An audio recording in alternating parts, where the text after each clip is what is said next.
Hi guys, it's me, just Lucy again, and in this Dragon Ball Z vlog, I shall be covering the 8th episode of the second season of this wonderful show called Namek's Defense, and this is kind of an action-oriented episode, but it's not.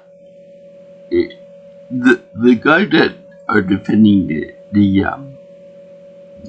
Dragon Balls, the Namekians, they believe that they're given all they got, and they believe that they can actually make a difference against Frieza's higher up soldiers like Zarbon, Dodoria, and even Frieza himself. But as we will see, they don't do shit. They don't do squat against the overwhelming forces. But they do quite a bit of damage to the little underlings guys with the wrist mounted fiery laser thingy. Much in the same way as I wish that they remembered the concept for when they dealt with Goku versus Frieza on the Resurrected X story, by which Survey was able to use his little finger laser thingy ring to get Goku in the back, even though Goku's power level is well beyond that of the Namekians, which were able to block the shots like we do with this thing. Now, it's funny I mention that because when he did that, some of the deflection shots actually were able to kill other Frieza soldiers behind them. So that was like a good point to mention. I don't think I've ever seen that happen before in previous or episodes since. I think one time they made mention of that in the new bowling movie, where Frieza mentioned that a straight energy bolt killed his father, whereas we all know that Frieza did it himself, and it ended up becoming a big issue because that's when Broly went berserk, being that his only true friend and ally was killed, besides that weird dog monster thingy. So anyway, this episode is quite unique in that it's the 8th episode of the season, and I found 8 different things that I want to talk about in the show. Let's hope I can remember them all, because I'm getting old and my memory ain't working so well. So we continue on with this discussion between Frieza, Dodoria, Zarbon, and the little group of Namekians there, and talking to them about where they put the drug ball. And we got Gohan and Krillin up on the ridge there, overlooking this, trying to keep the power down. Well, Zarbon and Doria are bullying the Namekians and the kids, and it ain't easy to see them. Also, the aforementioned low level Frieza guys over there pushed them around, knocking around the elders and the kids and everything. So it's kind of difficult for humans. Well, Gohan is technically a hybrid, but still, the two Earthlings from going nuts on the warriors and the freezer people, and that will all be taken care of when the Namekian Defense Force comes in to try to save their asses, going to be destroyed pretty quickly. So anyway, now I don't remember these in order, but I'm going to try my best to remember them in order. Okay. First of all, Frieza discusses the looking for the Dragon Balls, which fair enough. But how does he know about the specific 6 trouble that to look for in the little village? I mean, he must have advanced radar if you can figure that out. Okay. Number 2 is that when they cut to the picture of Midori and Zarbon holding the balls, they end up holding them with Midori is a pink guy, much like Boo later on. So he ends up being color corrected to be brown. I don't think it's part of a shadow issue, but they just make him brown, like crap brown. And also, why is it that when Frieza talks about the dragon that is summoned by collecting all 7 balls, he ends up visualizing Shenron, where number 1 he never saw the Earth Dragon.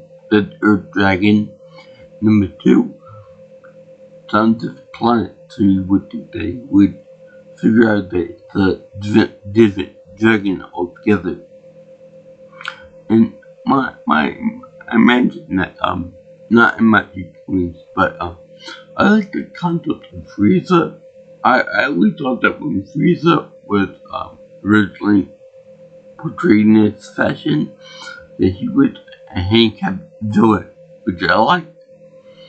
But until I realized that he could get out of the hover chair whenever he wants to.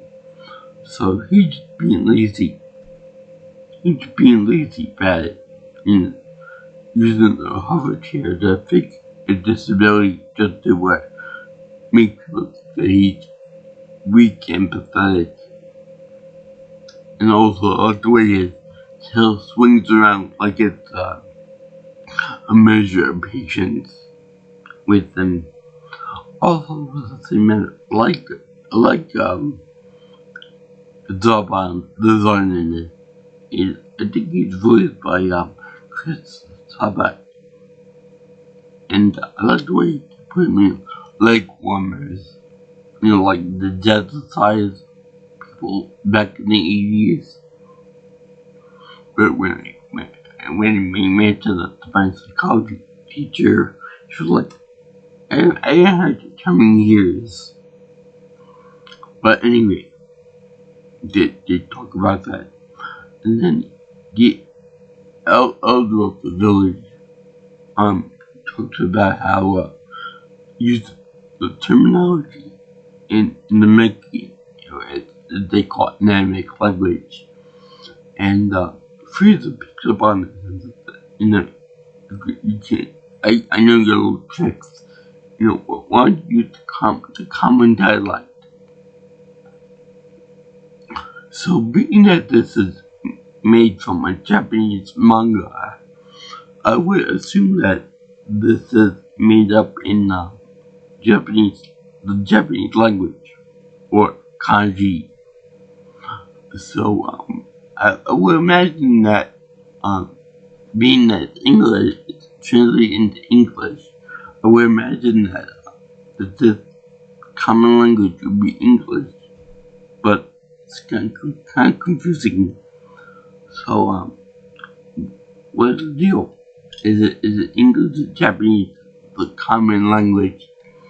That could be why aliens and whatnot in American movies are portrayed as saying English words and stuff, and that's why I'm assuming in Japan they would have the common language be in Japanese. Same in China, same in France or Bulgaria or Saudi Arabia, that the common language will be their own native language, the most common language in the country at the time. So for us to be Americans, that'd be English. For Canadians, it'd be I guess English or French. Or for Cuba, it'd be Spanish, etc., etc., etc. One of the phrases also used the word hell, which I find adorable because I noticed that one of the translations, especially in later Dragon Ball Z episodes and Super, I think GT also, it's a lot more slang words, like damn, hell, I think bitch being negative a few times, shit, dirty words, but not like the C word, not like the real hardcore stuff like the N word and other stuff too. So, I think, to my knowledge, I think this is the first time that ever happened. By my recollection, usually pretty early on, but it's still kind of weird that would happen like that. Also, this when Gohan crawled over there, let's get Frieza and stuff. They note that all the enemies on the battlefield have like a similar armor to mine from Vegeta over there. So they assume that there is competition in the planet world, in the World Trade Federation, similar to similar but different to what you see in Star Wars. But anyway, they assume that they were competition to Vegeta. Why can't they just have it where they're like they're superior to Vegeta? Because that's what they are.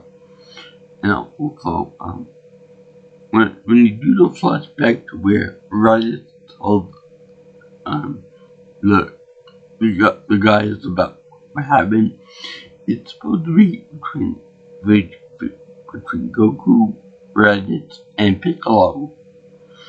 They changed it up to include Krillin instead of Piccolo. That's whitewashing right there. What happened to the green representation? HB2 for being racist and all that. For getting rid of Piccolo in that. But I guess they wanted to do it just for story purposes. Krillin was not there for the discussion. I think that Raz also has scar on his head too, which they forgot to animate. And also, it's I think in one of the episodes in the future, they say that the same armor was like the best armor in the world, in the universe, so that's why everyone uses it in the Frieza Force. It's like bendable, and it can, it can also take a lot of punishment before exploding. Kind of like this guy is.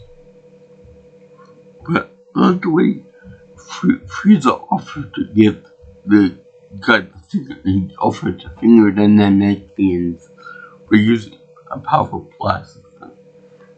Much like he used to destroy Planet Vegeta and Planet Earth I'm assuming, and he threatened to use his power finger to kill them.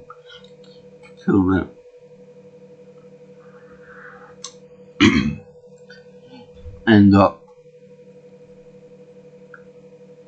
another thing is that Vegeta, right, can overhear what goes on in the scouter over there, like a real communication between Frieza and his boys and himself. And I didn't realize that there was that kind of power in the scouter even when it wasn't on.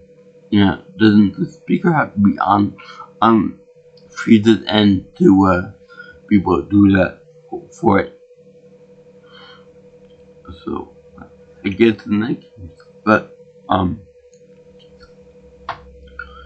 you can transmit everyone from anywhere, like what Raditz and Vegeta and Nappa, they were able to pick up on his signal even from Earth. We also caught the Goku doing sit-ups under the 20 times gravity, which is really awesome. They does it like that, really intense gravity training, much more than Vegeta, which he kind of slacks off a little bit. Well, also, when he going in his spaceship, Goku dreams about all the food that he can eat. Which brings the question, Goku can eat so much food. How can you possibly pack enough food for him for a week's journey? To make it like a fridge for more than in 2 sittings or something like that. How can you pack enough food for that? I mean, especially when he does all the training and stuff. I know when I do a lot of weightlifting at the gym, I'm starving. So the buffet is like, you can't eat any more over here. You eat too much. So that I don't do 20 times or whatever times of gravity that Goku would do. So also another point that I want to bring up is that when Frieza visualizes the elder Namek, they show him as being an average built person, where in the show, he doesn't meet them for the first time until that episode, and he's very, very big compared to the average Namek. Another thing I think of it too is that Nameks breed by creating eggs of themselves. So, using this asexual reproduction, wouldn't it make sense that the Namekians were to have similar features, similar facial features to one another? Wouldn't increase it much genetic variance. Think of it like Piccolo and Piccolo Jr. There aren't too many physical traits that would be dismissed by evolution and whatnot. So there's that. And speaking of evolution, I can't help but notice that when the Frieza Force, for example, they have very similar creatures to that of when they're on Earth, the native species on Earth. So what does that say about evolution? Most of the creatures there are match what we see on Earth. They're very human-like. Some are dogs, some of them look like dinosaurs, some of them look like squids, for example. So how did that work? The common ancestor for Our, our Earth species come from somewhere else in the universe, and then Frieza just recruited them all. By what is the power level of one of the blasters that they use? Because they can easily wipe out many of the low-level Frieza soldiers. Also, I couldn't notice that the warriors that come in to save the Namekians, but in the village, they end up masking their power level to be 1,000 each. But when they're fighting during the big fireworks show, they show off the power level of, say, they increase the power level to like a couple of thousand, which is still appealing compared to Frieza, Doria, and Zalbot. Which I like, but that must be like a common thing because Frozen can do it, Gohan can do it.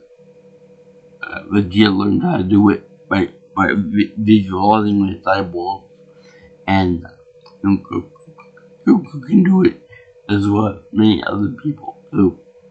So there must be a common route to doing that. Unless it must be some kind of Namekian, meditation practice or something. Now, as I said, when the Namekian warriors do the damnedest to try to fight back against Frieza's men, but they easily get wiped out by them. And the elder over there noticed that the scars are how Frieza and his men wipe out from the black walls, as well as the people there, the people Namekians. So he takes it upon himself to destroy all the scars. Just the scars on Zalban, Zoria, and the one that fell off on the ground. So he does that, and then we cut to when the Doria is over there about to headbutt him. Now I would imagine that would be pretty damn painful because not only is the Doria a big guy, but he's also based on Dorian food, which is very spiky and it's not too. I would imagine that he's got the same odor as Bacterian from the 21st, 22nd, and that's the 21st Budokai Tenkaichi Budokai tournament. And yeah, it's that I don't think so because nobody else smells him. But yeah, it's pretty nice to see him being actually fearful of the big guy. And it's like whenever the warriors come by, whenever he's killing the scars and destroying them, it's the elder with a big grin on his face, like, haha, I did this, that, and the other. Haha, you're gonna pay for that. So he uses his mind to destroy the one means of finding out the Dragon Ball and other instances. I like it when the Namekian warriors blocked the laser blast deflected to kill the guy behind him. Very good use of power, and I like the way they knocked one of the soldiers towards Zalban, which deflects it very easily with a kick. Showing his power too. And that's in his regular pre-form. And when he becomes a monster, that's when he becomes a gruesome beast. Because I do believe that at this point,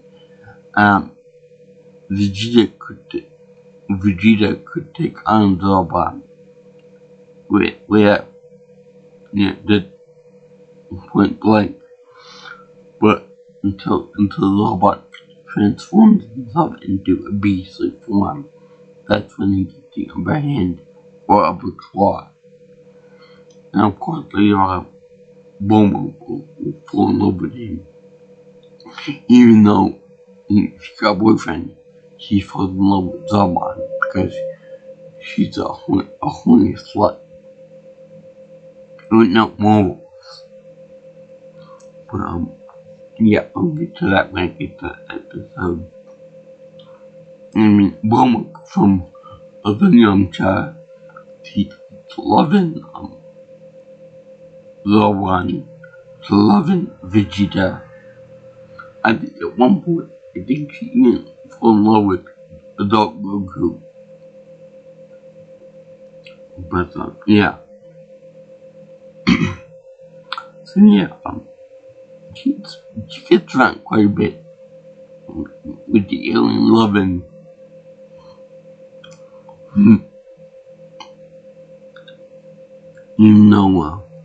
I think Vegeta's underage for her, and I think Zarbon might be the right age for her, and I don't know about Yamcha. I think Yamcha's about the same age as her. So yeah, there's that. And let's see here what else is there. Yeah, Frieza offered to give the guy a pickup blast. So and then she doesn't, thank God. And I also like the way she says, they say that my grandmother or my granny can do better, can fight better than this. Which is funny because Frieza sounds like an old lady. So yeah, as you can tell, I like the way the Namek are getting all the God, even though they mean check shit later on. So, as such, I give this episode every face a seal of approval because it's very nice to see and then making that fight as they are the warrior class. You should have more warriors fighting this guy.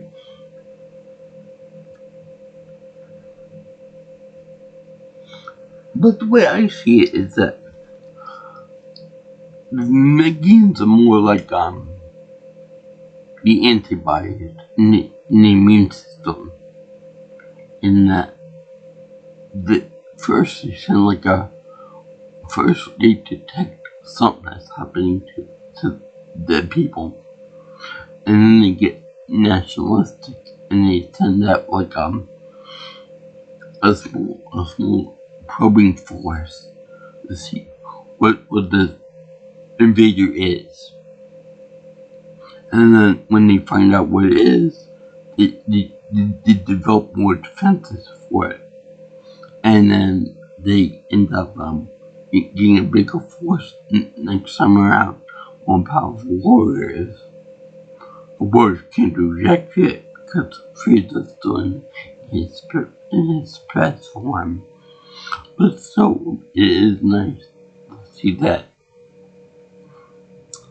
And then when they get the new forces in there, the more powerful warriors still get defeated. They still get defeated. So in other words, I think Frieza and his men are more like the AIDS virus, being that the HIV/AIDS viruses in that the too powerful for the natural system to be able to overcome by themselves. You need someone like Kakarot or Krillin, Vegeta, Gohan, and so forth to come in and put on a brave face and keep the alien forces out.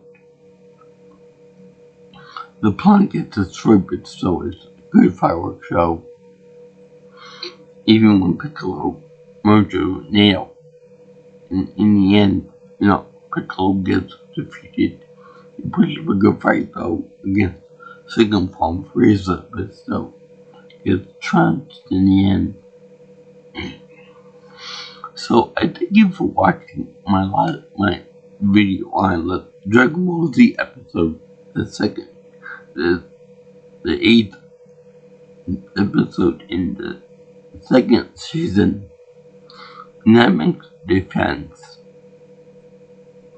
This episode was good with more action, and you get to see threatening villains. You get to see the power of the villains take on the resolute defense of Namekians and the children. And when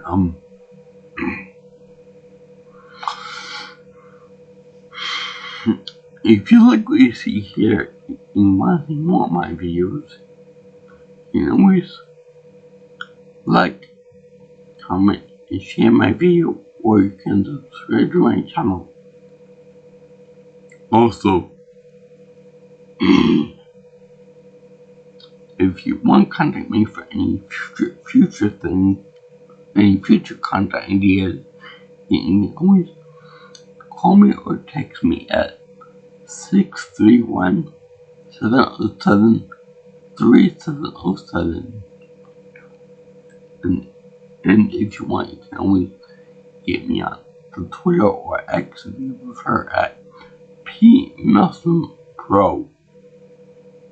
Also, if you want, you can reach me at my email address at jjsviewchannel@gmail.com.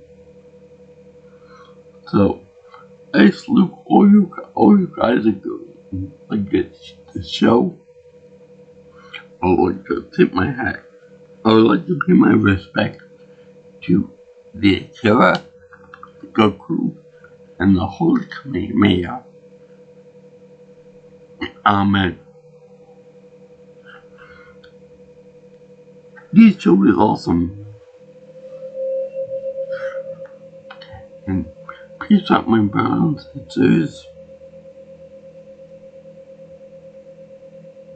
And I'll see you in the next one. Aloha, all the girls and guys in the land.